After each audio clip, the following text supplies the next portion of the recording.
Hello all, ఇక్కడ చూశారు కదా, ఈ వీడియోలో చూస్తున్న దాన్ని మనం సింహం బచ్చలి అంటాం. సింహం బచ్చలి ఆర్ నేల బచ్చలి ఆర్ సిలాన్ బచ్చలి ఆర్ దీన్ని దుంప బచ్చలి అని కూడా అంటాం. చూశారు కదా, చిన్న కుండీలో మనకి జనరల్గా మనకి అమెజాన్లో దొరికే బ్యాగ్లో దాన్ని వేసామన్నమాట. అండ్ చూడండి, మీకు ఆ చిన్న బ్యాగ్లోనే ఎంత అందంగా వచ్చిందో. ఇది ఇంకొక కుండీలో వేసామన్నమాట. సో మనకి దీనికి పెద్ద అంత ప్లేస్ కూడా అవసరం లేదు. దీంతో మనం ఏంటంటే చూడండి, ఇక్కడ మనం నేలలో వేసాం.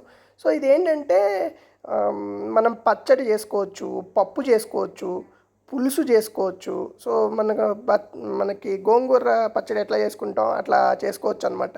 చూడండి, ఇది వేరే మొక్కలతో కూడా చాలా ఈజీగా పెరుగుతుంది అనమాట. సో ఈ మొక్క మీరుంటే తెచ్చుకుంటే మీరు వారానికి అట్లీస్ట్ వన్స్ ఒకసారి దీన్ని వాడుకోవచ్చు.